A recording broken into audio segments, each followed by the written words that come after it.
status Kepolisian Nasional di bawah Perdana Menteri yang dimulai diberlakukan pada tanggal 1 Juli 1946, Sukarno baru bisa membangun apa yang menjadi amanah Bung Karno, yaitu membangun Polisi Nasional.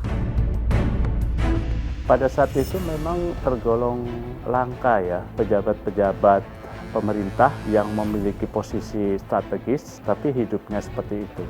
Kalau tidak akan berbuat itu lagi. Bahwasannya saya Kapolri itu enggak, saya polisi. Yang polisi itu saya, bukan kalian.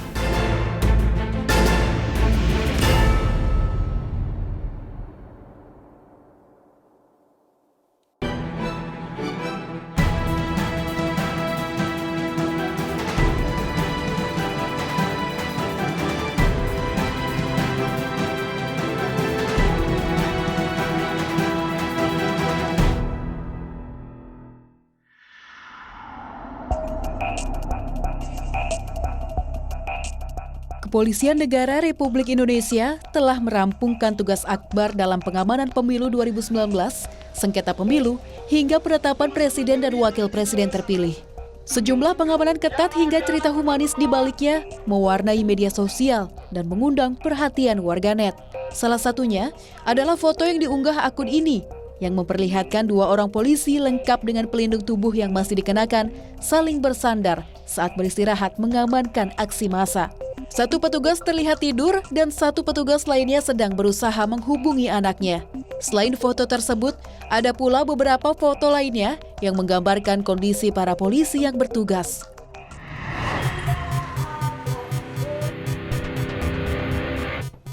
Kesiapsiagaan polisi dalam segala kondisi ini bukan baru terjadi saat ini saja. Kombes Pol Raja Sinambela, Kepala Museum Polri memaparkan bahwa pedoman itu sudah terpatri dalam diri Polri sejak dulu kala.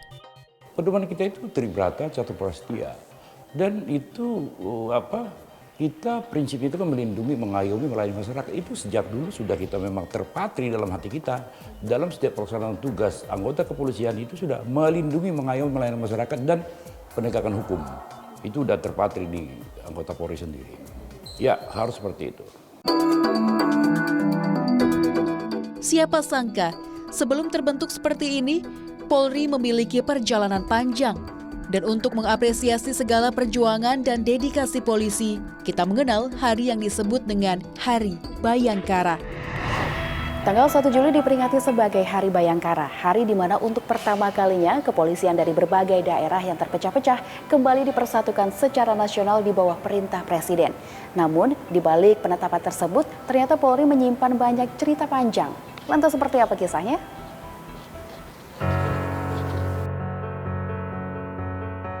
Nama Bayangkara sendiri diambil dari nama pasukan Gajah Mada pada kerajaan Majapahit kala itu. Di bawah kepemimpinan Raja Hayam Wuruk, pasukan Bayangkara memiliki prinsip kuat untuk melindungi dan mempertahankan bangsanya. Prinsip itu pula yang diambil Polri sebagai cara kerja menjalankan fungsi dan tugasnya hingga saat ini. Sejarah mencatat, terbentuknya kepolisian di Indonesia berawal dari masa kependudukan Belanda di masa lampau. Tugas dan wewenang polisi terbagi menjadi beberapa bagian.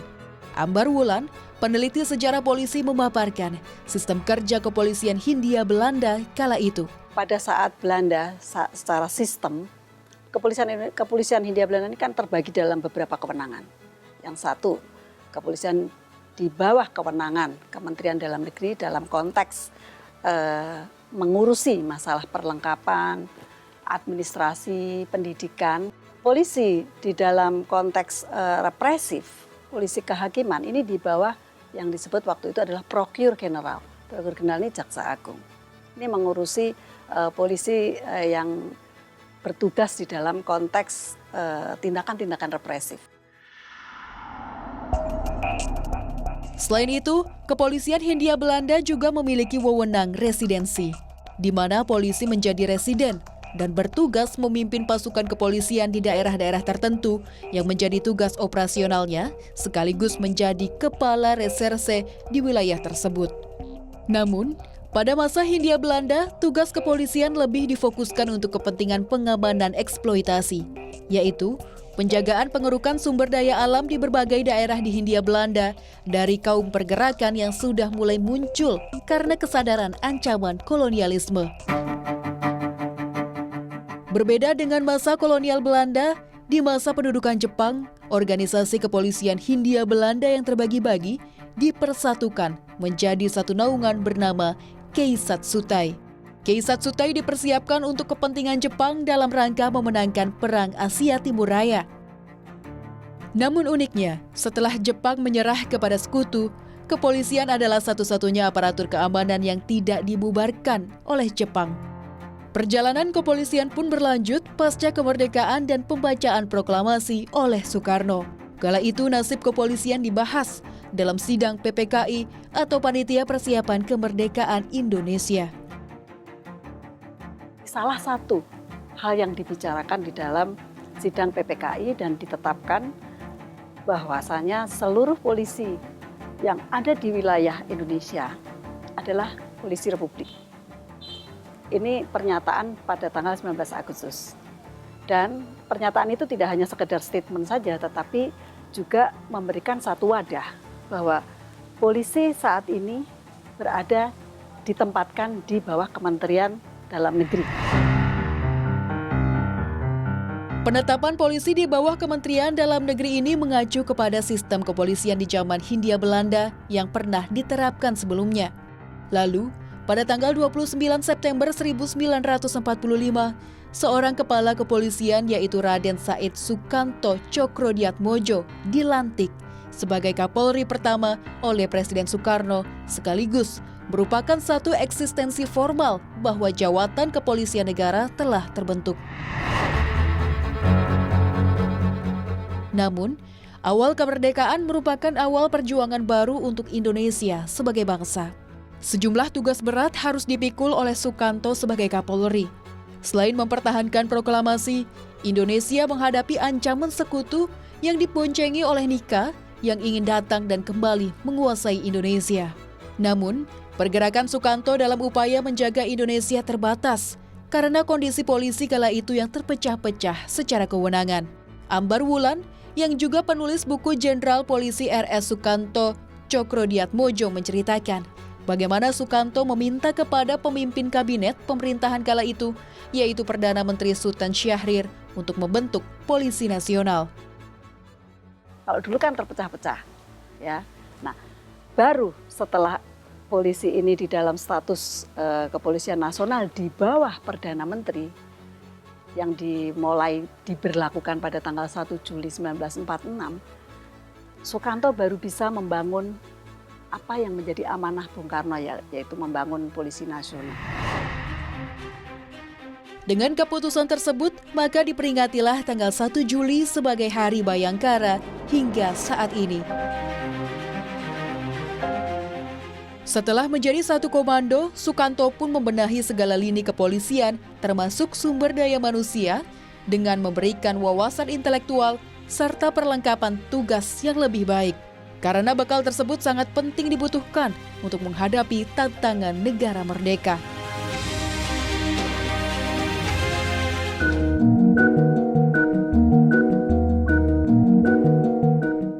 Perjalanan panjang kepolisian Indonesia kini terangkum di Museum Polri yang terletak di Jalan Trunojoyo, Jakarta Selatan. Museum ini diresmikan oleh Kapolri Jenderal Polisi Bambang Hendar Sodanuri pada tanggal 29 Juni 2009. Museum ini terbagi menjadi beberapa ruangan, seperti ruang sejarah, di mana pengunjung dapat mempelajari keberadaan kepolisian sejak zaman penjajahan hingga pasca kemerdekaan. Ada pula ruang koleksi dan peristiwa, di mana terdapat berbagai macam peralatan khusus yang digunakan oleh polisi untuk menjalankan tugas, serta beragam barang bukti dari beberapa peristiwa besar yang pernah terjadi di Indonesia.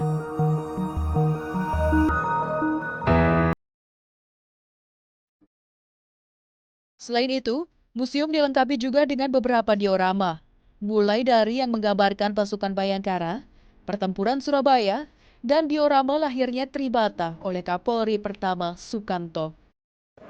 Selain diorama dan foto-foto, di museum ini juga dipajang beberapa kendaraan patroli polisi. Salah satunya adalah motor tipe Harley Davidson WLA C-Class ini yang digunakan untuk pengamanan dalam kota pada tahun 1943.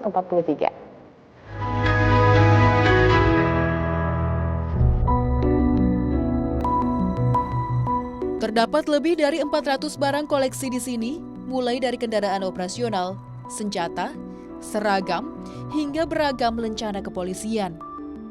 Semua ini dipamerkan dengan tujuan untuk mendekatkan diri kepada masyarakat dan lebih mengenalkan tentang jati diri Polri kepada rakyat Indonesia. Pendekatan manusiawi, pendekatan humanis, supaya kita tahu dulu ya, anak-anak itu banyak yang takut sama anggota polisi ya. Sekarang ini kita buat pendekatan humanis melalui Museum Polri dan kita terima dengan humanis juga di sini. Anak-anak udah banyak yang semakin dekat kita. Ini adalah sarana edukasi buat anak-anak untuk mendekatkan juga kepada Polri terhadap anak-anak supaya tidak takut lagi seperti dulu. Satu ruangan yang menarik perhatian adalah ruangan yang dipenuhi oleh lukisan wajah-wajah polisi.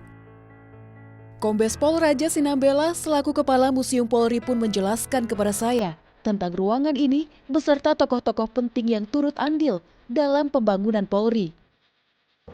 Oke, Pak Raja, ini kita sedang berada di ruangan apa sih, Pak? Sebenarnya kalau saya lihat banyak sekali wajah-wajah Kapolri di sini. Oh, ini adalah satu stage, Hall of Fame namanya, Hall of Fame. Di sini ada lukisan-lukisan para Kapolri yang dari mulai pertama dan juga para Wakapolri. Kapolri kita yang pertama adalah beliau di sana Pak R.S. Sukamto, Jenderal R.S. Sukamto. Itu beliau Kapolri yang pertama. Dan juga ada di sini koleksi-koleksi dari para Kapolri dari zaman dulu. Kapolri pertama nih, Pak Sukamto. Ini seperti apa sih Pak sosoknya Pak sebenarnya? Pak Sukamto ini adalah sosok yang sangat berdisiplin tinggi. Beliau termasuk yang merintis Polri seperti apa, membuat Polri seperti apa, dan kita tahu untuk mendirikan polisi seperti apa dari pertama itu kan sangat berat. Beliau dulu ini kalau kami baca dari sejarahnya sampai sempat tinggal di Amerika untuk bisa mendapatkan bantuan-bantuan dari luar negeri untuk bisa Polri bisa berdiri, bisa semakin baik dan bisa menegakkan hukum. Ya, nama Polri tak mungkin lepas dari jasa seorang Raden Said Sukanto Cokrodiatmojo. Namun, dari tangan Sukanto pula lahir seorang panutan baru dari kepolisian yang bahkan namanya masih abadi hingga saat ini. Adalah Hugeng Imam Santoso. Kesaksian tentang Sukanto kepada Hugeng pun langsung ditorehkan oleh harian Kompas pada tanggal 26 Agustus 1993 saat Sukanto telah tiada. Setelah Sukanto, nama Hugeng begitu fenomenal sebagai polisi yang tegas dan jujur. Bahkan, Abdurrahman Wahid, Presiden Republik Indonesia keempat, pernah berkata, di Indonesia hanya ada 3 polisi yang tak bisa disuap. Patung polisi, polisi tidur, dan Hugeng.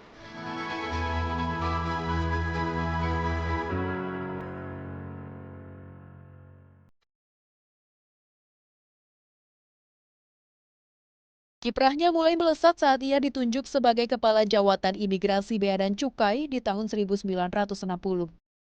Menteri Iuran Negara di tahun 1965, Menteri Sekretaris Kabinet Inti tahun 1966, Deputi Operasi Pangak atau Panglima Angkatan Kepolisian RI di tahun 1966, dan kemudian diangkat menjadi Kepala Kepolisian Negara atau yang disebut dengan Kapolri di tahun 1968. Meskipun berkedudukan tinggi, pribadinya dikenal sangat sederhana. Bahkan, ia tak pernah memanfaatkan atau mengambil keuntungan atas jabatan yang sedang disandangnya. Suhartono, wartawan senior harian Kompas yang juga penulis buku Hugeng, Polisi dan Menteri Teladan, memaparkan pribadi Hugeng yang teguh pada pendirian. Pada saat itu memang tergolong langka ya, pejabat-pejabat pemerintah yang memiliki posisi strategis, tapi hidupnya seperti itu. Dan pada periode tahun 66 sampai tahun 70-an itu kan periode feodalistik masih kuat, Sementara mulai masuk modal asing juga mulai masuk, terus juga keinginan masyarakat untuk hidup lebih sejahtera, lebih kuat. Sementara dia orang yang tetap kukuh gitu loh, kukuh pada pendiriannya, pada sikapnya, pada komitmennya untuk ya aku ini polisi, ya polisi sebagai mandat yang melakukan segala sesuatu berdasarkan hukum. Ya, kepribadian yang fenomenal ini tercermin pada saat ia bertugas. Tak pernah kompromi dalam mengusut sebuah kasus. Bahkan kedisiplinannya ini terbawa hingga ke tengah keluarga. Lantas, kasus apa saja yang berhasil diusut dengan ketegasannya? Dan seperti apa sosoknya di tengah keluarga?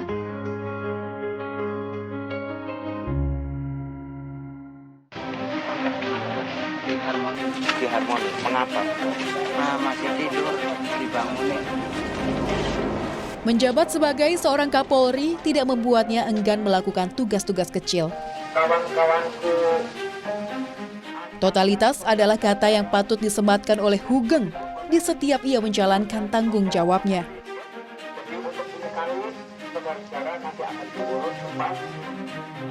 Bahkan, ia tak ragu untuk turun tangan sendiri dalam mengatur lalu lintas atau sekedar menertibkan dan berdialog dengan para tukang becak yang melanggar batas wilayah beroperasi. Tak hanya pelanggaran-pelanggaran kecil, bahkan Hugeng juga berupaya keras mengentas kejahatan yang tak kenal kompromi.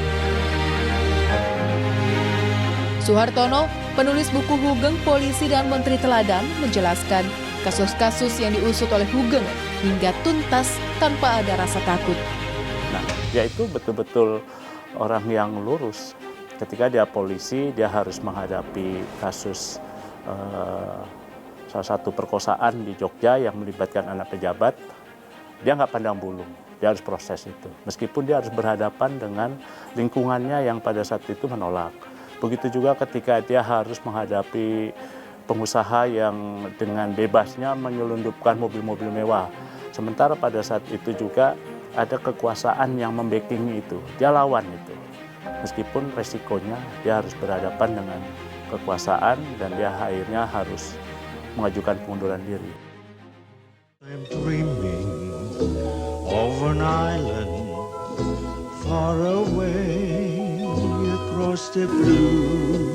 Pasca akhir jabatannya sebagai Kapolri di tahun 1971, Hugeng mengisi kegiatannya dengan bermusik dan bernyanyi. Hobi yang dilakukannya sejak lama. Bersama grup musik Hawaiian, namanya kian melejit di tahun 70-an karena dirinya sering tampil di televisi. Selain itu, Hugeng kian tenar saat ia juga menjadi penyiar radio yang memandu acara Obrolan Mas Hugeng setiap minggu pagi. Di waktu luangnya pun ia habiskan juga dengan berkesenian lain, yaitu melukis.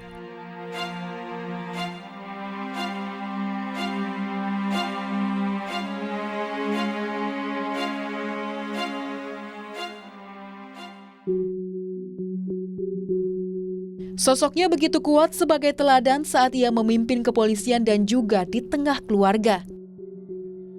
Masih lekat diingatan Rama Hugeng, cucu dari sang jenderal kelahiran Pekalongan 14 Oktober 1921 silam, tentang berbagai kenangan dan pembelajaran yang diberikan kepadanya. Sosok Hugeng yang berusia hingga 83 tahun selalu senantiasa memberikan contoh sikap disiplin dalam berkehidupan sehari-hari.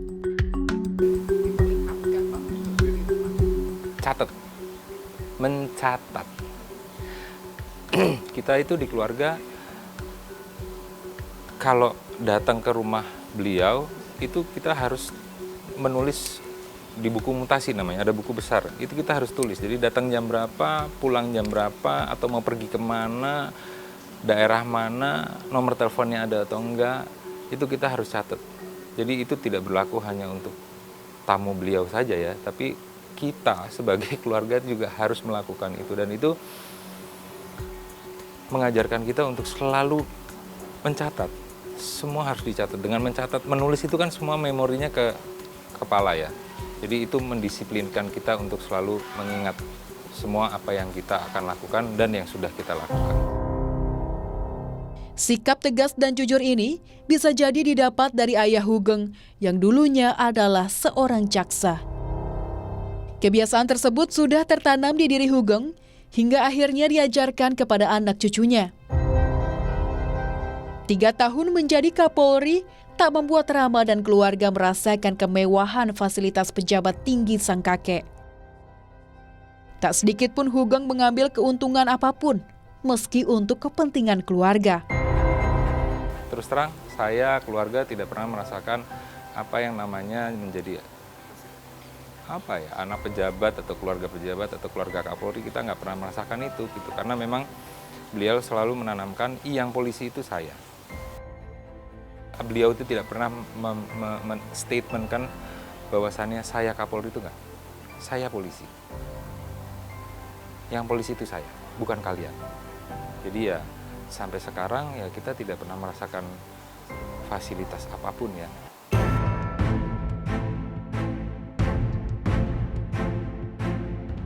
Tegas menegakkan hukum yang diberlakukan, menjaga perdamaian, serta melindungi persatuan.